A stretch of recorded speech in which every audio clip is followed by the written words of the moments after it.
Aloha, dear friends.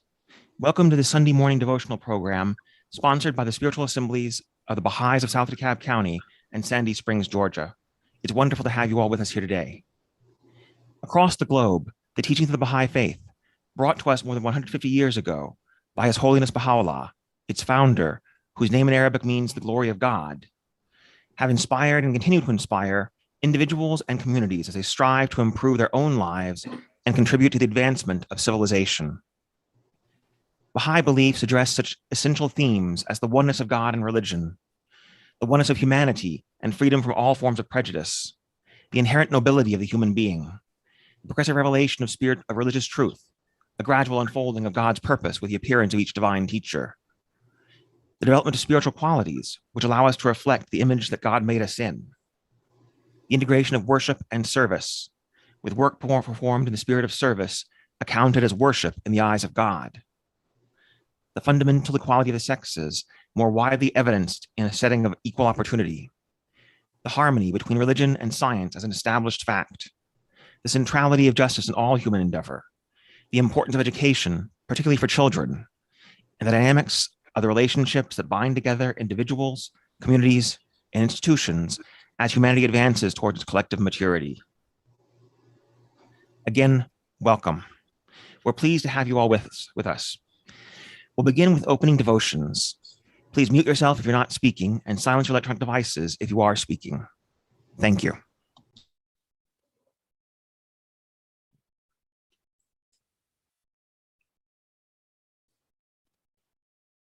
Kathy? All praise be unto thee, O Lord my God. I beseech thee, by such souls as are eagerly waiting at thy gate, and by those holy beings who have attained the court of thy presence, to cast upon us the glances of thy tender compassion, and to regard us with the eye of thy loving providence. Cause our souls to be enkindled with the fire of thy tender affection, and give us to drink of the living waters of thy bounty. Keep us steadfast in the path of thine ardent love, and enable us to abide within the precincts of thy holiness. Verily, thou art the giver, the most generous, the all-knowing, the all-informed. The Bab.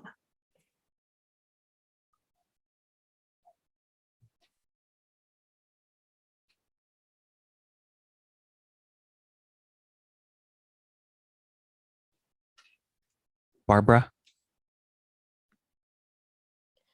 I beseech thee by thy name that have unlocked the gates of heaven and filled with ecstasy the concourse on high, to enable me to serve thee in this day and to strengthen me to observe that which thou didst prescribe in thy book.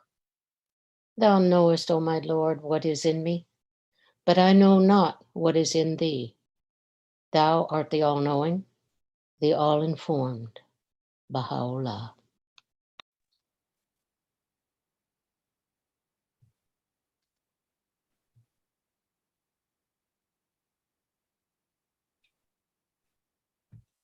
Bibi?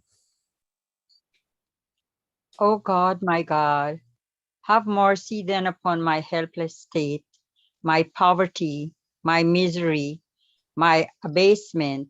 Give me to drink from the generous cup of thy grace and forgiveness. Stir me with the sweet sense of thy love. Gladden my bosom with the light of thy knowledge. Purify my soul with the mysteries of thy oneness. Raise me to life with the gentle breeze that cometh from the gardens of thy mercy, till I sever myself from all else but thee, and lay hold of the hem of thy garment of grandeur, and consign to oblivion all that is not thee, and be accompanied by the sweet breathings that waft during these days, and attain unto faithfulness at thy treasure of holiness, and arise to serve thy cause, and to be humble before thy loved ones, and in the presence of thy favored ones, to be nothingness itself. Verily art thou the helper, the sustainer, the exalted, the most generous. Abdul Baha.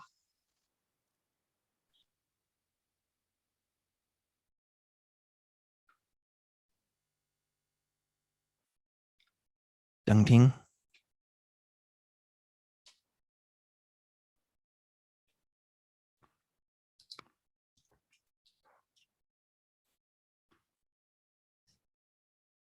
O Lord, confirm and aid this assemblage. Confirm these souls through the breath of the Holy Spirit.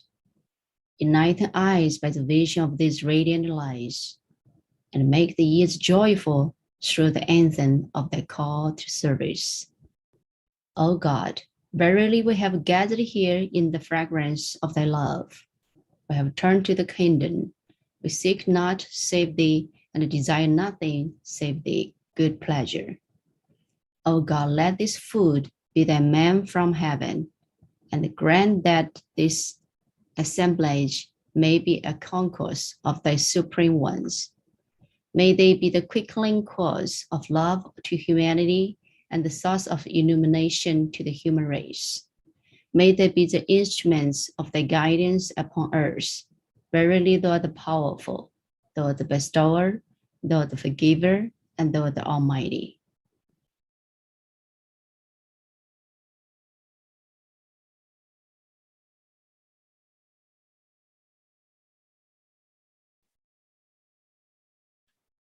Kathy. On 5th of May, Abdul Baha met with a group of 35 children in the hotel salon. After listening to them sing the song, "Softly, His Voice is Calling Now," the master called each child to him individually.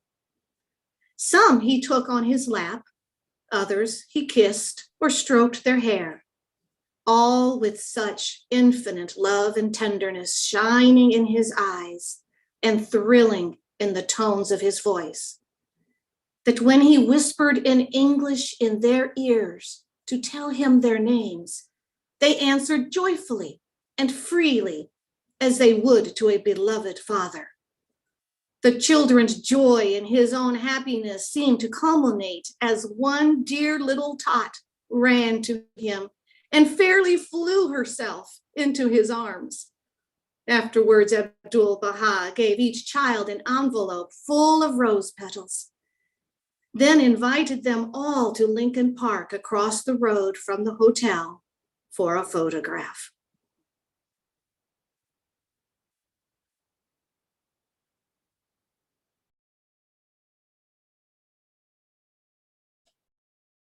Barbara.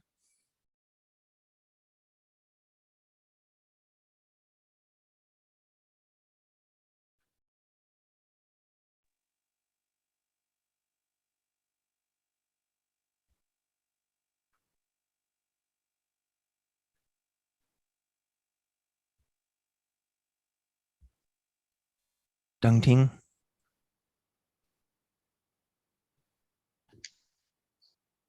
The diary of Junior Thompson mentions a time when uninvited, following the master to a luncheon, and saw many children come out of the park. On signing Abdul Baha and follow him up the streets in a long line, they asked him if he was Jesus.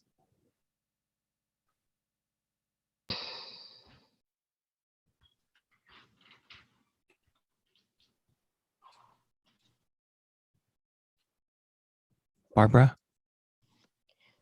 The master loved children.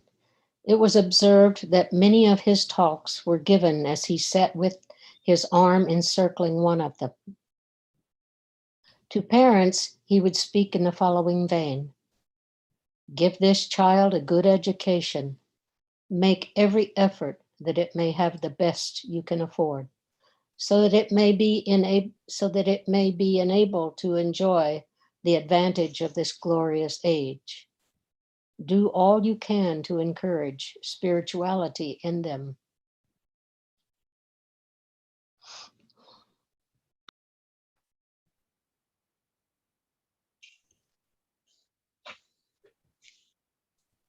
Phoebe. One reporter asks, "What do you think of America?" "I like it," replied the master. "Americans are optimistic. If you ask them how they are, they say, 'All right.' If you ask them how things are going, they say, 'All right.' This cheerful attitude is good." Abdul Baha.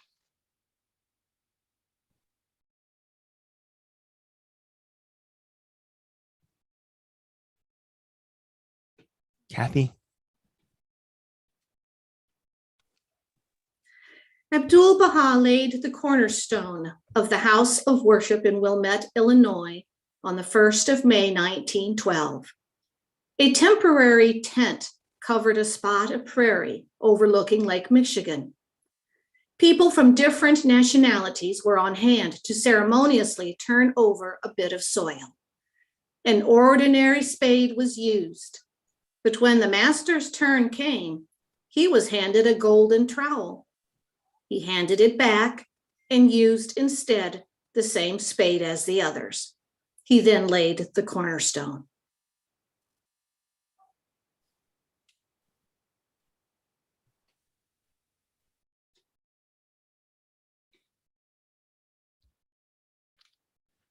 Thank you to all of today's readers.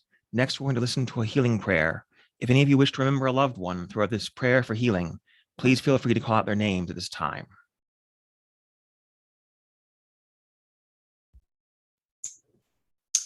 Isaiah and Trish Hendon.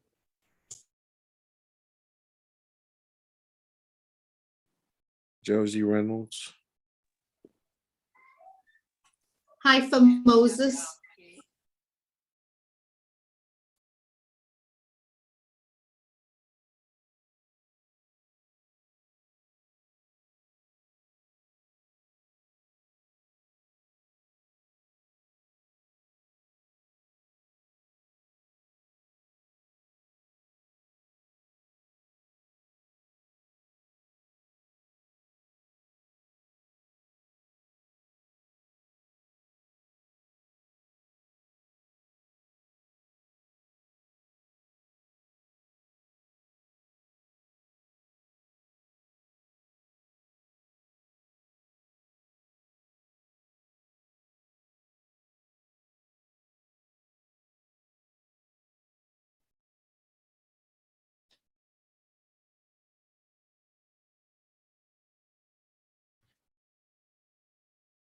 If we're having technical problems, Barbara, I'm sure we can just read the prayer for today.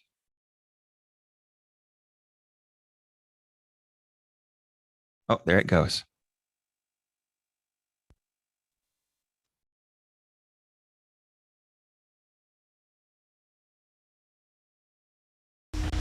Thy name is my healing, oh my God, and remembrance of thee is my remedy.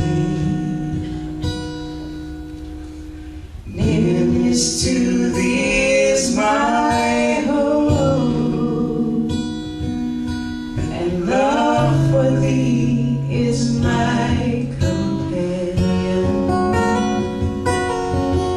Thy mercy to me is my healing, and my succor in both this world and the worlds to come. Thou verily art the all bountiful, the all knowing, the all wise.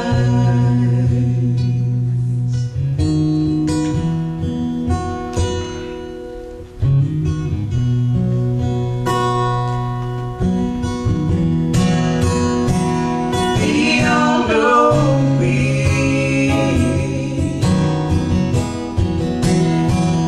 the all knowing.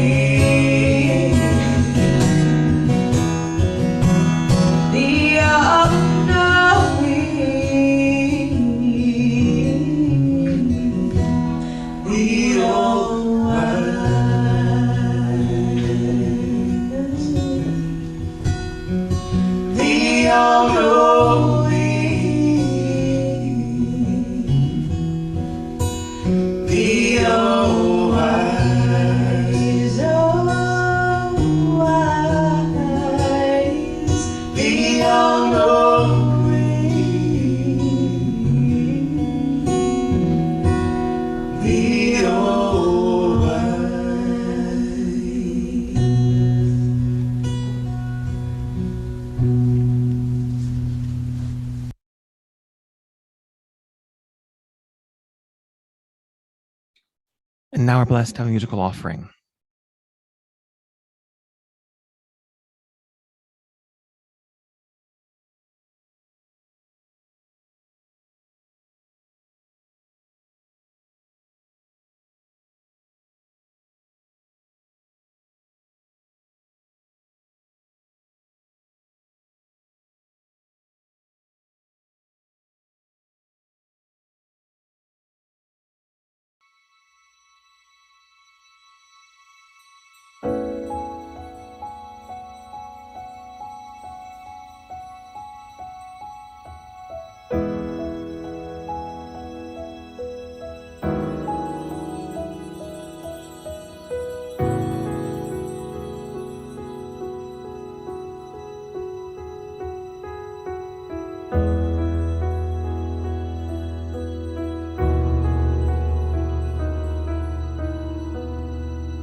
Praise be to him who hath honored the land of Baha'i through the presence of him round whom all names revolve. All the atoms of the earth have announced unto all created things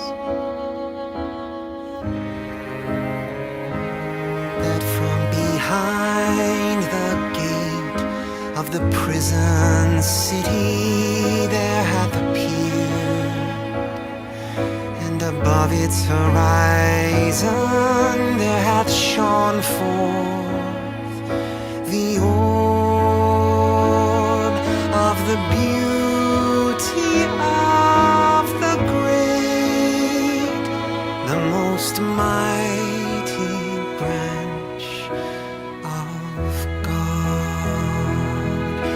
His ancient and immutable mystery proceeding on its way to another land. Sorrow thereby hath enveloped this prison city, whilst another land rejoiceth, exalted, immeasurably exalted is our Lord,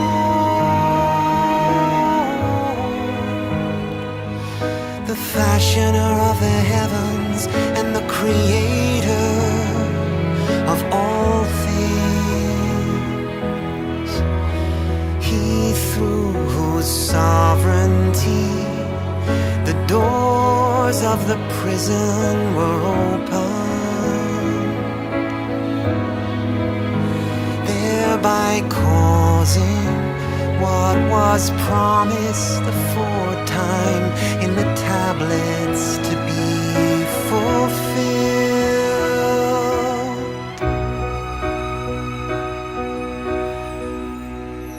Blessed,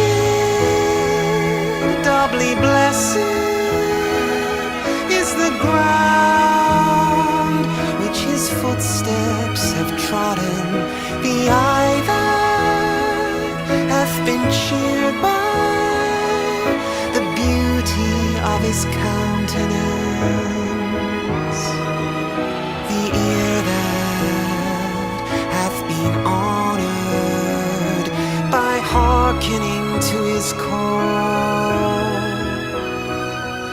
the heart that hath tasted the sweetness of his love, the breast that hath dilated through his remembrance, the pen that hath voiced his praise.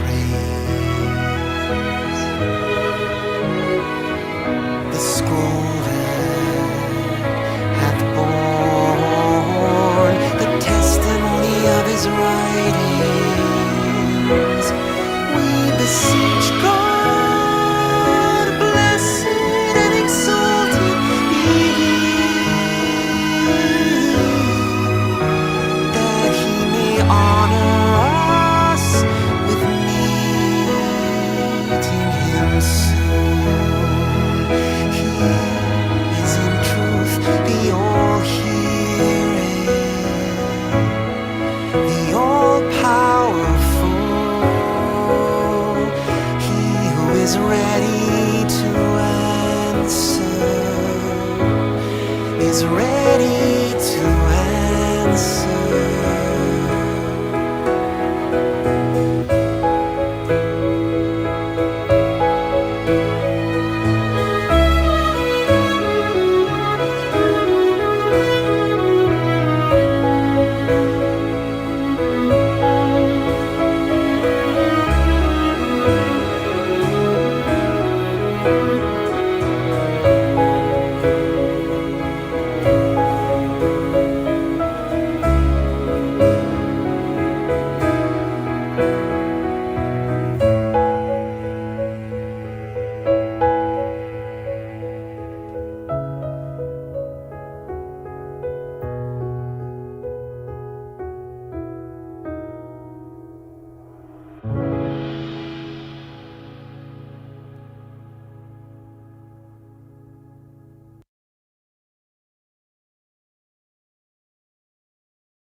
Friends, each week we're blessed to have a guest presenter share with us their insights on a particular topic. This week, we're honored to have with us Dr. Iraj Khorodoost. Dr. Khorodoost was a member of Foreign Teaching and Pioneering Committee in Iran and went travel teaching to Africa. He received his doctorate in public administration and accounting from the University of Georgia and taught at Clemson University in South Carolina and elsewhere for 30 years before he retired. He has taught introductory courses in the Baha'i faith in several churches in the area during the past several years. In spite of his many accomplishments, he sees himself as no more than a lowly servant of the faith. He will speak to us today about the example of Abdul Baha. Friends, please welcome Dr. Iraj Khorodoost.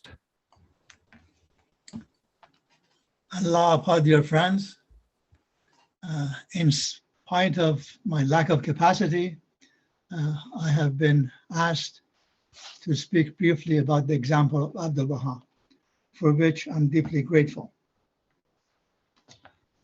So I went to my library and brought all the books that I have by Abdul Baha, which are right here on my desk.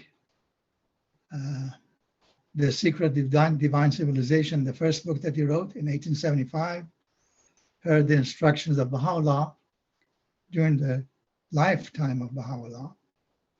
And of course, some asked questions, the questions that Clifford Barney, one of the early believers in early 1900, posed to Abdul Baha. Some answered questions, and that I'm sure all of you have studied and continue to study. Then, of course, selections from the writings of Abdul Baha. And then his travels to the West, and Abdul Baha's talk in London, Paris talks in France, and promulgation of universal peace. Abdul Baha's talks from east to west in the United States, and other writings, foundations of world unity. And in his own words, the parts of our early history, traveler's narrative, and of course, toward the end of his life, perhaps 1917, 1918, the Tablets of the Divine Plan that he addressed the American friends to start spreading all across the globe and teaching the faith of God. And last but not least, of course, the will and testament of Abdul Baha. So I put them all in front of me and prayed to be inspired to see what from this ocean of his writings and knowledge and beauty I can share with you today. Then I started delving into the writings about Abdul Baha by others, starting with the Guardian, Shoghi Effendi, in his astounding work, God Passes By, the long chapter or chapters on the life of Abdul Baha. Then I delved further and looked at what others have written about Abdu'l-Baha, including, you may be familiar with, the work of Howard Kobe Ives, the first minister, Unitarian minister in US, I believe in New York, who accepted the faith, Portals to Freedom. Then together with all of that, I also went and took my other book, 550 pages, 559 pages about Abdu'l-Baha. Abdu'l-Baha, the Center of the Covenant, by Hassan Balyuzi, the hand of the cause, who was related to the beloved Bob. So there's so much. So I'm going, I said, in spite of my capacity, but in spite of my capacity, because I went and did this, I tried to refresh myself and bring myself up to date on the life and example of Abdu'l-Baha. I thought we should have 3 sessions and 3 topics. One, just bits and pieces of example of Abdu'l-Baha and what others say about him. The other topic, of course, is the life of Abdu'l-Baha, which is the historical perspective from his birth to his ascension. And the third topic, of course, is a glimpse at the writings of Abdu'l-Baha. So we need at least 3 sessions. And today we will focus on example of Abdu'l-Baha, but let me just at least bring ourselves up to date with the life of Abdu'l-Baha in 5 minutes, if we can. And that is that, of course, we know that the miracle of Abdu'l-Baha started in 1844, May 23rd, when he was born, like right on the day that the beloved Bab declared himself as the manifestation of God for this age and the forerunner of Baha'u'llah. Of course, we know that when Baha'u'llah was put in that awful prison, Siachal in Tehran, Abdu'l-Baha was only 8, or perhaps 7.5 before, was not totally 8 years old. And he went to the jail and see his father in that condition. And of course, with his father and his family, they were exiled to Iraq, Baghdad, and he was there with him. And sometimes without him, when Baha'u'llah went to Sulaymaniyah for a couple of years, and he was there. And he was among the very few who recognized the station of his father before his open declaration in the Garden Rizwan in Iraq, in Baghdad, in 1863. And then, of course, we know that he traveled with him. It took over 100 days from Baghdad all the way to Istanbul.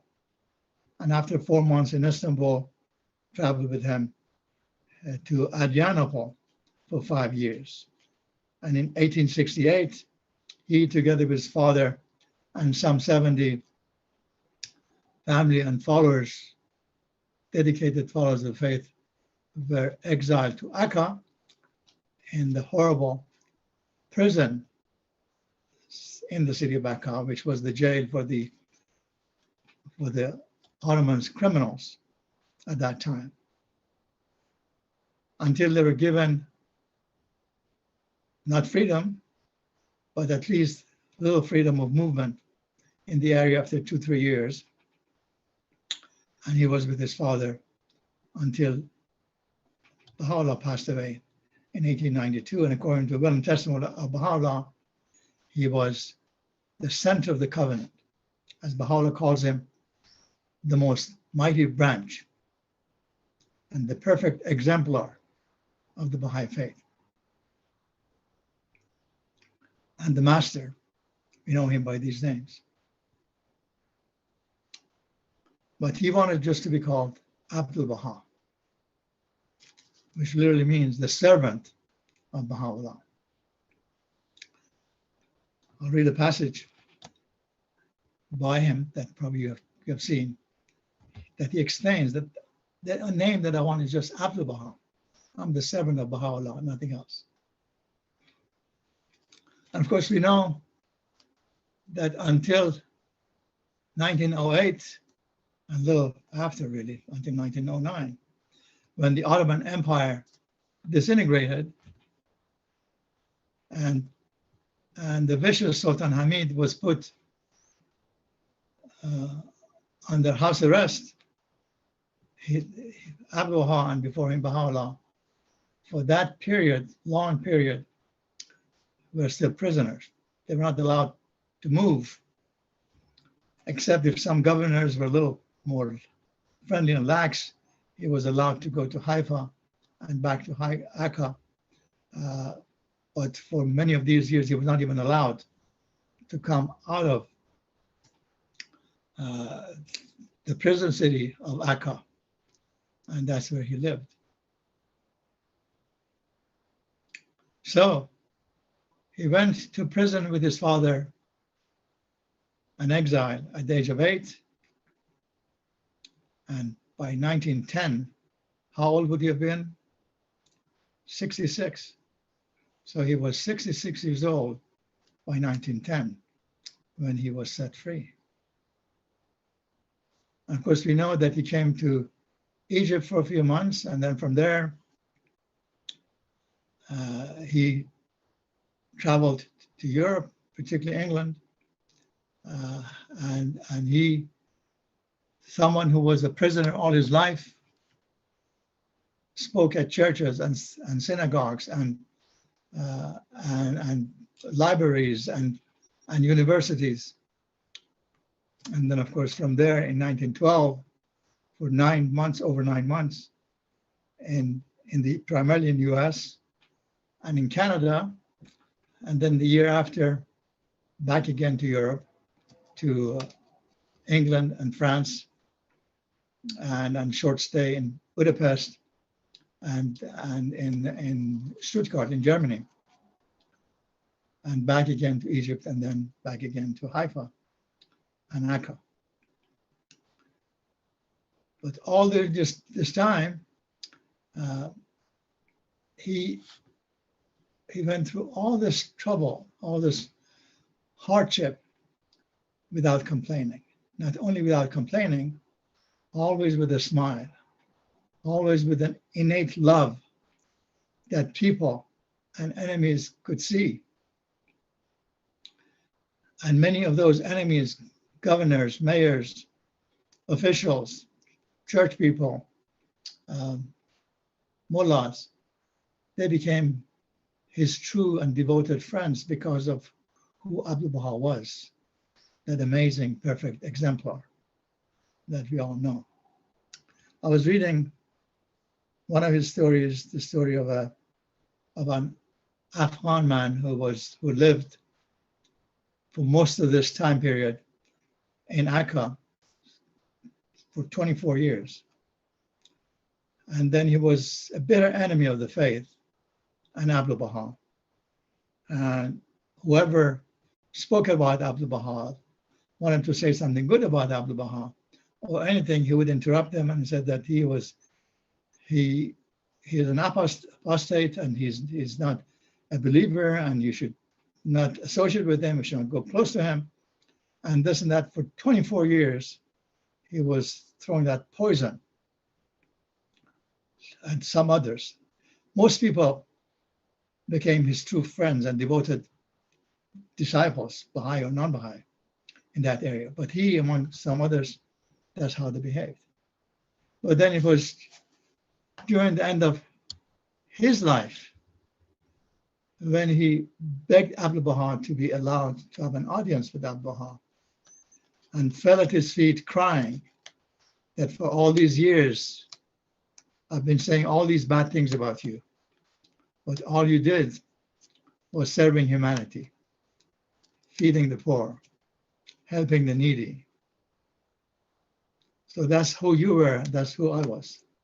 And Abdu'l-Baha asked him to rise and embrace him, and nothing else. Embraced him and looked at him and wished him well. This is who Abdu'l-Baha was.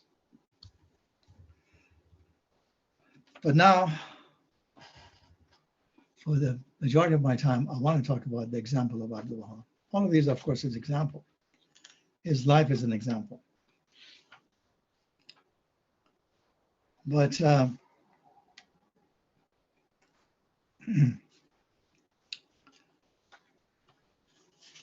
but we should give specific example of his life. I want to begin with the passage from Baha'u'llah about his life, as quoted in the book by Balyuzi. Balyuzi says that in Baghdad, we ourselves would go and take a seat at the coffee house to meet people, and he goes on and on. And that's what he said, that's what we did, and we talked to people. And he says, thus we served the cause of God, gave victory to his word, and exalted his name. Then he says, the most great branch, Abdu'l-Baha, undertook the same task and served in the same way to a much greater degree. Baha'u'llah is telling about his son Abdu'l-Baha, to a much greater degree, particularly at Adrianople, and then to a far greater extent, with great efficacy in Akka. The same hardships and afflictions which were ours in the early days befell him.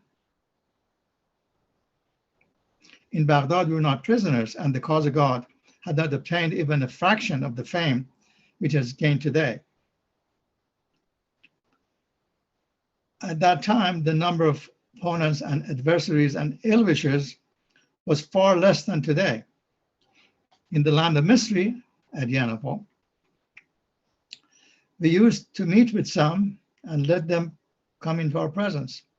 But in the most great prison, Baha'u'llah says, we do not meet the people who are not within the fold of the cause. Baha'u'llah didn't in Akka. He was busy writing, and he was busy educating the few Baha'is and sending messengers back to Iran through with his tablets, back and forth and all that. He said, Baha'u'llah says, we have closed the doors of social intercourse. It is the master who has taken every trouble upon himself for our sake, in order that we may have ease and comfort. He faces the world and its peoples. For us, he has become a mighty stronghold, a mighty armor. And then he goes on and on, talking about the amazing service and services of Abdu'l-Baha, first and foremost to Baha'u'llah, the manifestation of God for this age, and then to the Baha'is, and then everybody that he came across, and for all the things that he wrote and all the guidance that he provided.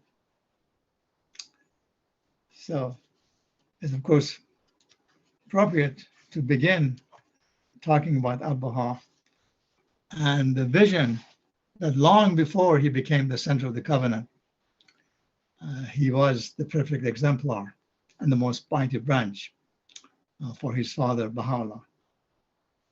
And then this is what Shoghi Effendi says about Abdu'l-Baha. He is, and for all time be regarded, first and foremost as a center and pivot of Baha'u'llah's peerless and all-enfolding covenant. His most exalted handiwork, the stainless mirror of his light, the perfect exemplar of his teachings, the unerring interpreter of his word, the embodiment of every Baha'i ideal, the incarnation of every Baha'i virtue, the most mighty branch sprung from the ancient root, the limb of the law of God, the being round whom all names revolve, the mainspring of the oneness of humanity, the ensign of the most great peace, the moon of the central orb of this most holy dispensation.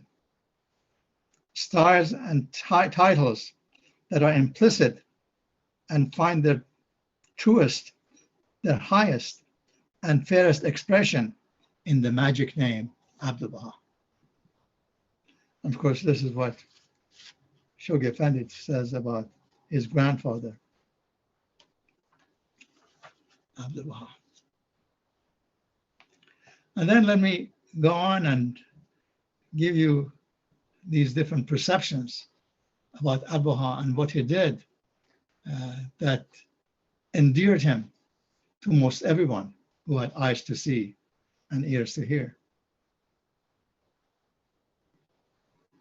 Edward Brown, you know, the Orientalist who went to Iran for many years, and he visited Babis and then Baha'is, and then went to Akka, and to the President of Baha'i, was given permission to go to the President of Baha'u'llah, and wrote that amazing tribute about that meeting and how he had come across Baha'u'llah. But then at the same time, he also writes, you know, he visited, Abdu'l-Baha was the host, and he met him as well. And this is his impression of his first visit with Abdu'l-Baha in Akka. He says, "Seldom have I seen one whose appearance impressed me more. A tall, strong-built man holding himself straight as an arrow, with white turban and raiment, long black locks reaching almost to his shoulder, broad, powerful forehead indicating a strong intellect, combined with an unswerving will, eyes keen as a hawk, and a strong mind and a strongly marked but pleasing features. Such was my first impression of Abbas Effendi, the master, Agha."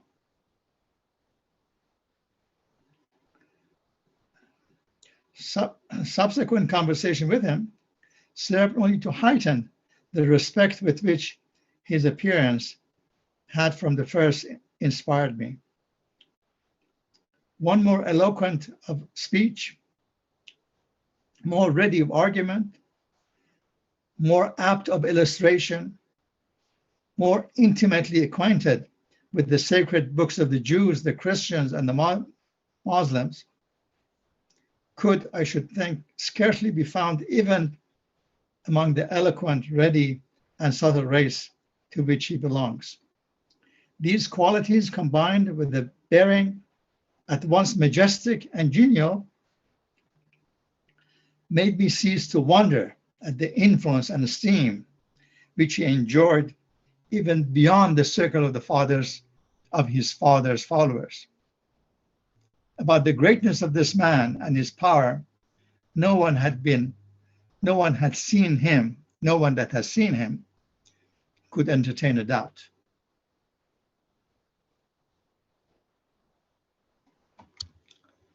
This was Abdu'l-Baha.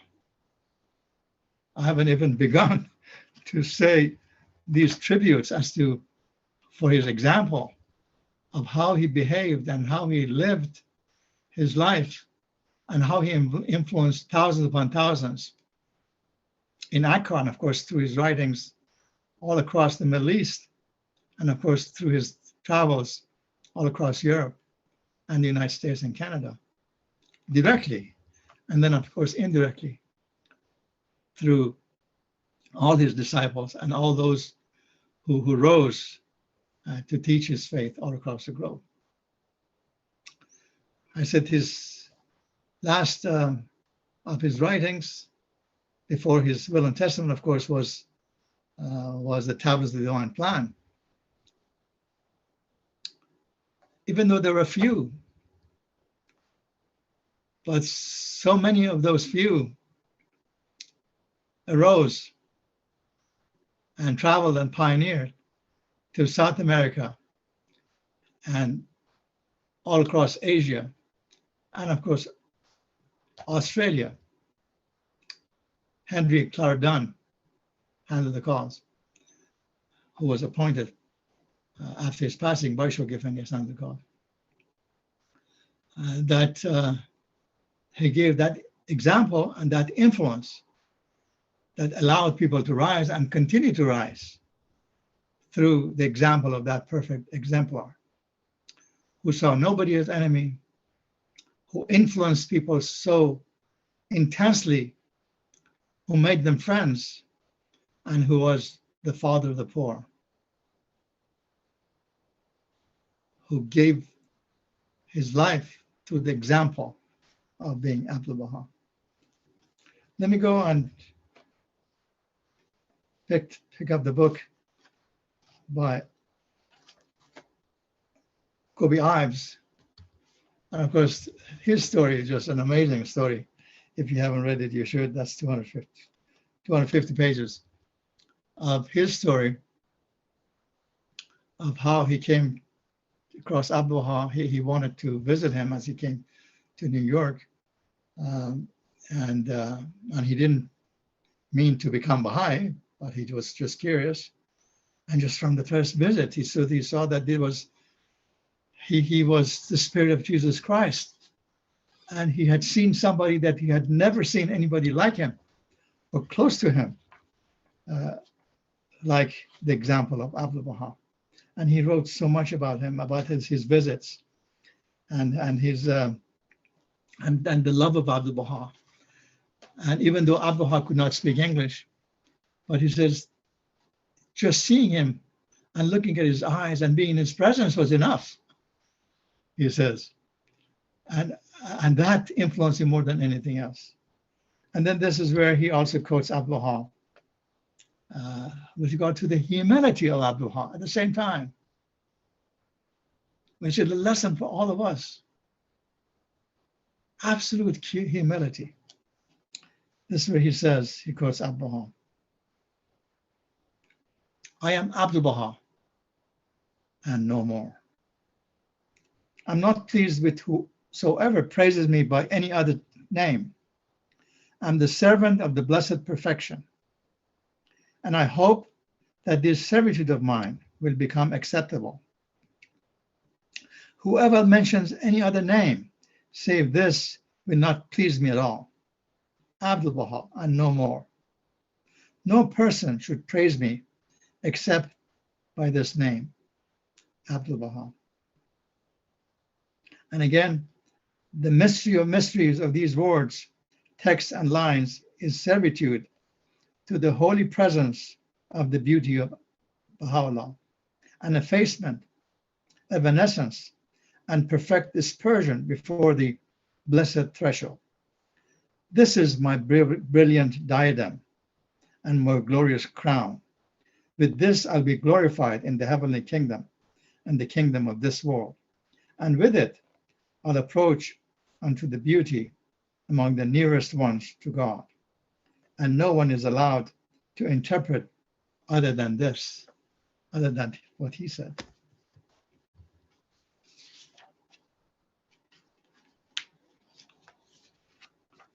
I don't want to make the friends tired, but I'll allow me to share a few more of the tributes to him, the example of him, the example of Abdul Baha, that influenced, that amazed even his father and Shoghi Effendi and all the Baha'is, and basically his influence across the globe. And this is where Shoghi Effendi, in one of his passages, I don't have handy right here, that he says, if we Baha'is could put into practice even one teaching of the Baha'i faith, of which Abdul Baha was the perfect exemplar, then we could truly transform this world and get the world out of the misery in which it is, and we see.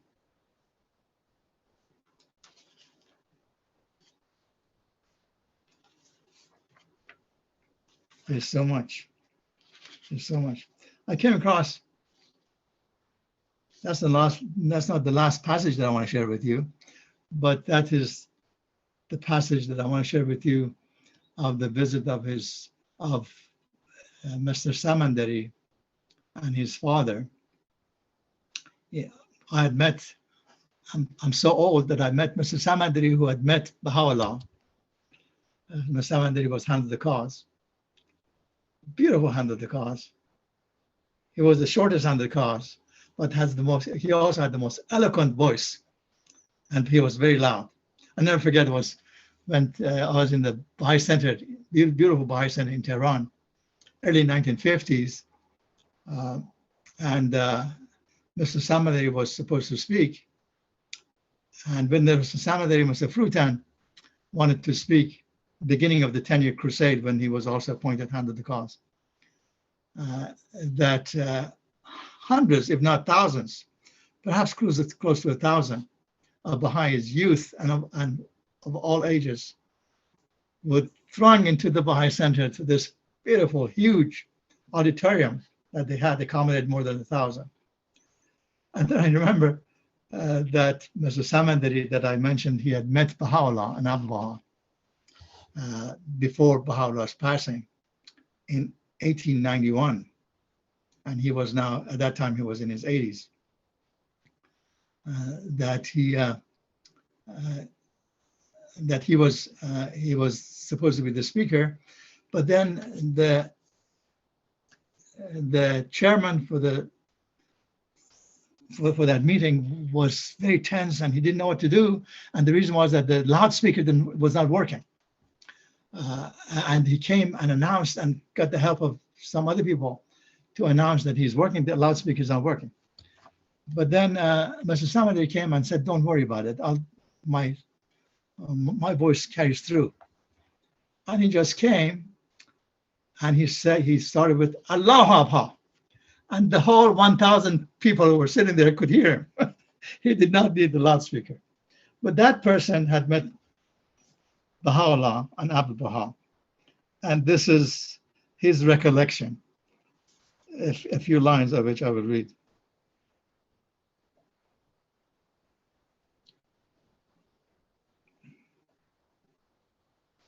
And he says,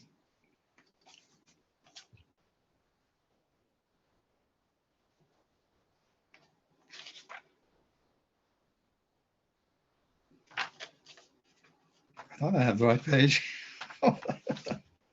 But I opened the wrong page. Okay, here it is.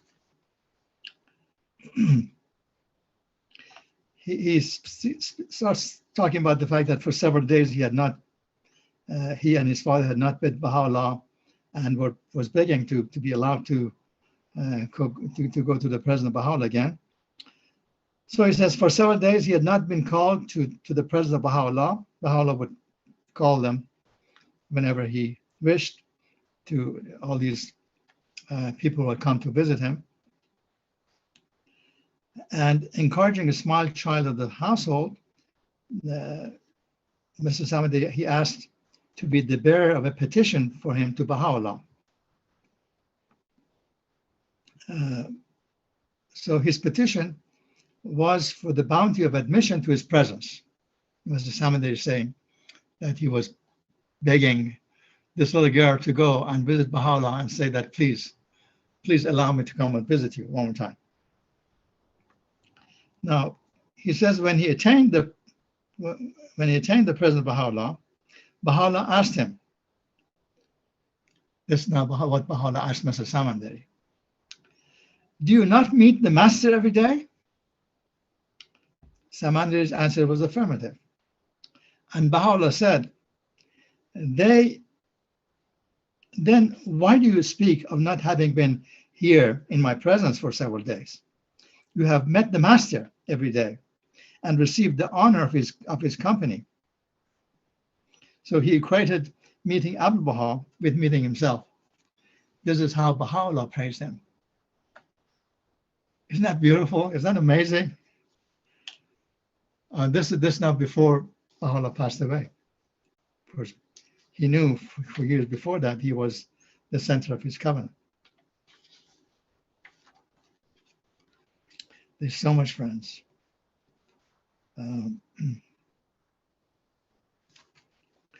I have a few more minutes, so let me share a few more passages about Abu Baha. And you know, the first group of visitors from the West had the bounty of meeting Abu Baha late in 1890s, probably 1898. And shortly thereafter, the enemies of the faith, and apparently there was a bad governor at the time of there. They said that, you know, that these guys are coming to conspire against Ottoman Empire, and Abu Baha is the leader, in order to take over everything. After talking about Abu Baha, seeing his influence, and everywhere he went, not only among Baha'is but among everybody else who was popular, this now what they were conspiring in the time. And then they caused a lot of trouble for Abu Baha in his further confinement, in not letting him go out of Akka, in having spies all around his house all the time for a number of years, from early 1900 until basically the disintegration of the Ottoman Empire. But Abu Baha was Abu Baha. He did not pay much attention to it. And one other side story that I should share is that during that time, the Italian consulate and there was an Italian ship that went back and forth to Haifa and Akka and from Italy. The captain of the ship who had met Abu Baha was looking for Abu Baha, wanting to see Abu Baha immediately, and he finally was allowed to go to the presence of Abu Baha and says, what do you want? And he says, I'm begging you. This is the time that Abu Baha was under a lot of pressure. That they wanted to exile him to Sudan, and they said that we will just get rid of him and nobody would hear from him and see him for the rest of his life. And he came and begged Abu Baha that the ship is at the port. He wanted to take him to Italy.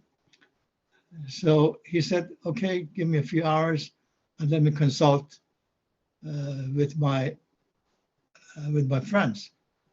So he gathered together the prominent Baha'is who were there and consulted with them. What do you all think? And so you guys get together and consult and come back in 30 minutes or so and tell me what you think. And they all came and they said that that's a good idea and please do so. And of course, Abu Baha said that the Bab did not do so, Baha'u'llah did not do so, and I will not do so. And we in this faith give our lives, but never escape from it. This is the example of Abu Baha. Friends, let me conclude with a couple of passages.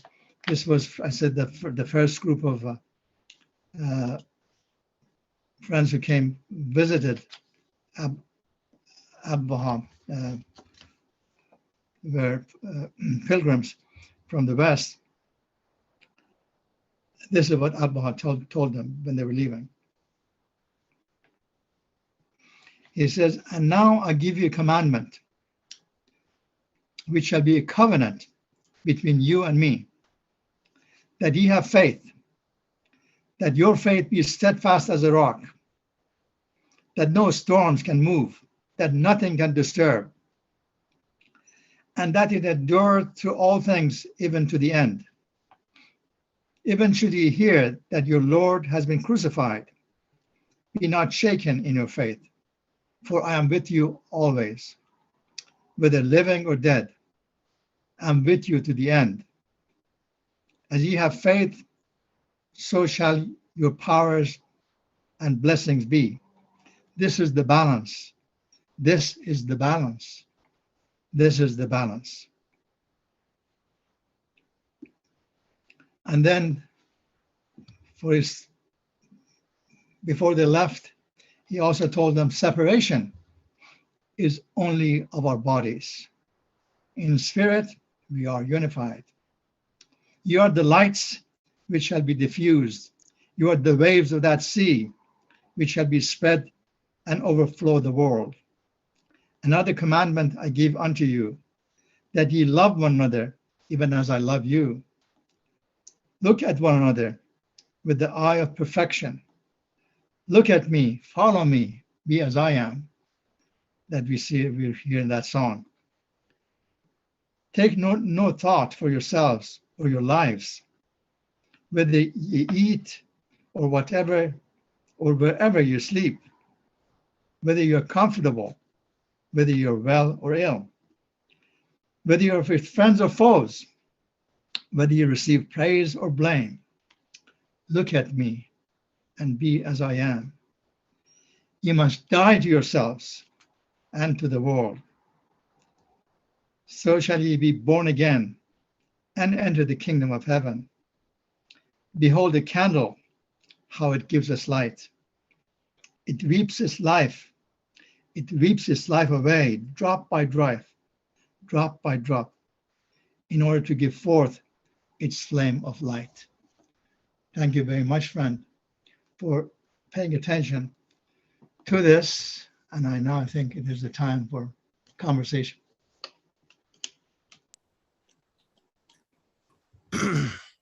Thank you, Dr. Khodoust. That was truly inspiring. Are there any questions or comments or thoughts?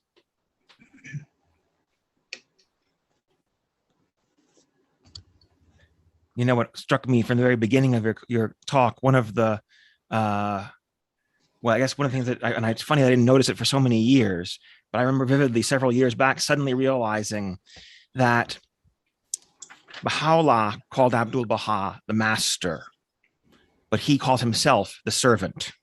And that sort of says so much, doesn't it? At any rate, it's always that it's shocked me that it took me so long to realize that, but it's once I realized that I felt like that really epitomized so much about what makes him so wonderful. Yes. But The master, the perfect exemplar, the most mighty branch. The mystery of God. Mystery of God. This was Abdul Baha. Friends, I really no, talk too much. So reflect, yes.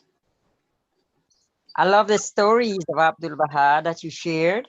Really nice, especially the ones with the children. And also the part where you talk about Samandari, the hands of the cause, who met Baha'u'llah in 1891, and the speaker wasn't working, and he said not to worry, and he just did it with his own voice, and he said Allahu Akbar, and everyone heard it. Yes. Yeah. Yeah, he was an amazing man. But now that you mentioned this, let me say one more thing about Mr. Samandari. His, handed the cause, the other hand of the cause that some of you may have met, Dr. Furutan, was also had a very beautiful sense of humor, and apparently he was sent with Mr. Samandari to Paris to visit with the National Spiritual Assembly of the Baha'is of France, and then when they came back, then Mrs.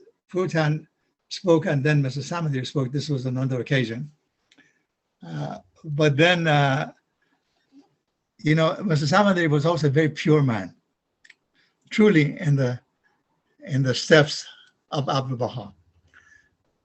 When we talk about purity, listen to this: that when they were in Paris, the friends and the members of the National Assembly invited them to go to a circus, and so. Okay, they went to circus, and now Mr. Furtan started talking about that particular occasion. And he says, the elephants came and the lions came and this and that, and we watched. And then after that, these barely clad girls came dancing. And as soon as they came, Mr. Somebody put his eyes on his eyes, and he did not open his eyes. And then after 2-3 minutes, and with his loud voice, Mr. Somebody said, have the lions come back yet? Have the elephants come back yet? He was scared. And he was serious. He would, when a Baha'i should be chaste, that's also part of chastity. This is what the way the world is. But we are Baha'is, and he truly practiced it. Yeah. Because that had met Baha'u'llah. And I had the pleasure of meeting him as well. Thank you for repeating that story. Any other thoughts, friends? I just wanted to thank you so much from the bottom of my husband's and our heart. We appreciate it. You said that he is with us, whether alive or dead. And so I feel the spirit of Abdu'l-Baha was definitely with us today. And thank you for reminding us of all the wonderful stories that are in those books. And especially since it's the year of Abdu'l-Baha, we need to perhaps dust some of those books off and start reading some of these stories to enlighten our hearts. And thank you very, very much for being with us today. Thank you so much. And I said that invite me, if you like, another time so we can talk about the other aspects of Abdu'l-Baha, but just his example is so much, and there's so many stories, each one of them is just, should be shared, that I humbly request that if you might invite me the second time, I will continue with the stories of Abdu'l-Baha, with the example of Abdu'l-Baha. And I'm sure we'd all be thrilled to have you back. And I'm sure Barbara heard that. So thank you so much. I just want to share a question. Thank you, Roger, for the story of Abdu'l-Baha. I shared this with Stephen before.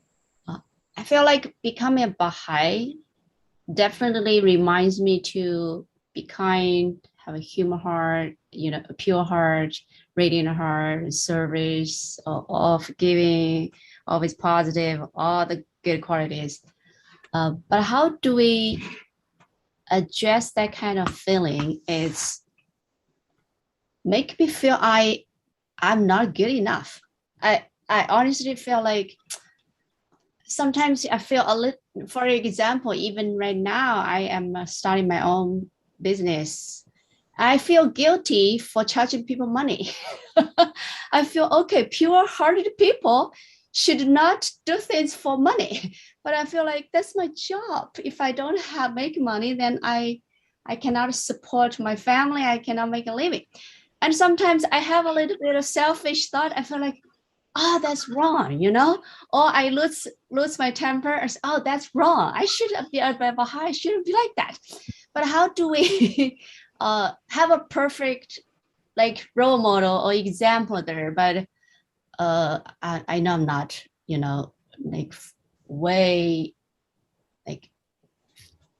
not, this is a long distance before, become like that. So how do we address that kind of feeling that inadequacy or not good enough or feel even sense of guilt? Yeah. Thank you for sharing those thoughts. Yeah. At the same time, there are so many encouraging passages, starting with the fact that he was the perfect exemplar, and we know, and Allah wanted us to be like him. And perhaps in 1,000 years, we can become like him.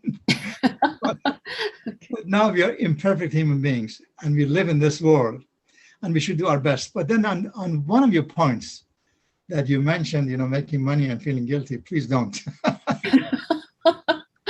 For one thing, the faith needs your whole Allah, and the faith needs your contributions, and the world and those needy ones need your contributions as well. And for that reason, entrepreneurship and and having a business or working and making money is not frowned upon in this faith, is very much encouraged. And so it's okay. It's even okay to be rich, as long as you don't forget those who are needy. Okay. As long as I'm definitely doing that. Like Stephen knows that I'm very dedicated to my job and very dedicated to my teaching and students, wonderful. and they definitely feel that. But I feel like, oh, if I can do it without charging the money, will be even better, to make me. So, but And I some cannot people- afford to do that, So anyway. And some people have less capacity with money, some people have more capacity. There are people who, as they become richer, they become even stingier. And there are people who when they become richer, say, God, you gave me this blessing. Now's the time for me to do my share and to share, or whenever I can. Both feeding myself and my family and having a house. There's nothing wrong with that, and a car and this and that. And then to the extent that I can, helping those in need. And of course, this was also the example of Abdul Baha. And Baha'u'llah is considered work as worship. Work is worship, of course. Yeah. Thank you for sharing. I guess I need to work with myself. Okay. And then working on ourselves as On myself.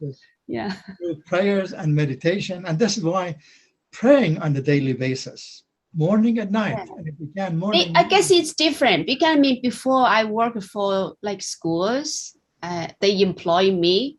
I have no sense of guilt. Okay. But Yeah. now because I started my own business and then started to feel like not pure hearted enough. So, yeah. Please don't feel that way. Thank you for sharing. Any other? Thank These you. are beautiful thoughts that everyone is sharing. So please, everyone say something. Do you still have time? Yes. Wonderful. So let's continue this dialogue. On the question of perfection, I remember I just recently read in a book about Lua Getzinger that at one point she was feeling upset about her own failures as she saw it spiritually. And Abdul Baha spoke to her and said, you can't expect to become perfect overnight, basically. That this is a process, not something that just happens suddenly, and comforted her and told her to keep going. Yes. Many stories now talking about the poor and needy. And of course, we know that this was his daily life, and that Abdul spent a good portion of his day in giving alms to the poor and the things that he did even during famine in Akka and trying to promote agriculture and promoting hoarding of wheat and all of that for the time of needing, and then feeding hundreds of poor in that area himself and giving example of this is what we should do in the time of need if we can do it. And there was one story here in that regard that talks about all of that and how Abba did it. And then he goes on and says that there are other scenes like it which come only at the beginning of the winter season. In the cold weather, in addition to feeding the poor, not that Mr. Balu is explaining, in the cold weather which is approaching, the poor will suffer. For like in all cities, they are thinly clad. Someday at this season, if you are advised of the place and time, you may see the poor of Akka gathered at one of the shops where clothes are sold, receiving cloaks from the master. Even not only feeding the poor, he would go and even give his own cloak to those who were freezing. Upon many, especially the most infirm or crippled, he himself placed the garments, adjusted it with his own hands, and stroked it approvingly, as if to say, there, now you'll be okay, you'll do well. And then it goes on saying that there were 500 to 600 poors in Akka, and all of whom, he also made sure to give garments too, when cold came. So all of this is example of that we try to emulate the best we can in spite of our lack of capacity. Well, I'm afraid I'm going to have to wrap us up for the day, but it has been a wonderful discussion. So let me make a few announcements before we go. So first of all, let me thank everyone who has been, a part of this and has made it possible. That includes, of course, our wonderful speaker, Dr. Holhust, and our volunteer readers, Barbara Hennix, who keeps everything going forward, the spiritual assemblies of the Baha'is of South DeKalb and Sandy Springs, and of course, everyone who is here. There are a few more announcements today. We have a special announcement because of the upcoming celebrations. So on Saturday, this coming Saturday, 1 to 4, at the Unity Center, there will be an outdoor celebration of the life of Abdul Baha. There will be barbecue. I believe there's going to be a fish fry. There are going to be activities, gardening, all sorts of things going on, and everyone is welcome to attend. I don't have the details exactly yet, but I imagine it will be at the same time that we have our devotionals. But on Sunday, we will, of course, be having a commemoration for the Day of the Covenant. And that will be virtual here online. All right. So as usual, members of the Baha'i faith are warmly encouraged to make a financial contribution to the South DeKalb Baha'i Fund, the Sandy Springs Baha'i Fund, and the National Baha'i Fund through the online contribution system at ocs.baha'i.us, or you can mail a check to the Baha'i Unity Center at 2370 Wesley Chapel Road, Decatur, Georgia, 30035. It's been a wonderful time with all of you today. So again, thank you. I'm Stephen Boyanton. And until next time, stay safe and well. We will end now with a closing prayer for the departed.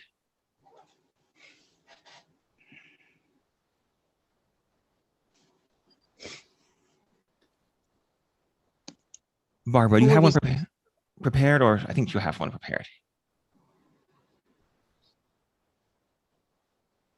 Okay.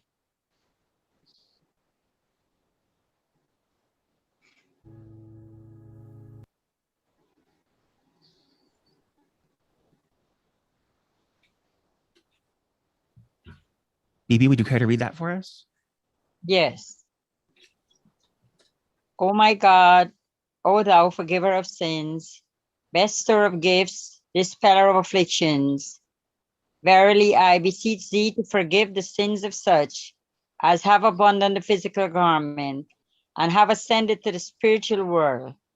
O my Lord, purify them from trespasses, dispel their sorrows, and change their darkness into light. Cause them to enter the garden of happiness. Cleanse them with the most pure water, and grant them to behold thy splendors on the loftiest mount. Abdul Baha.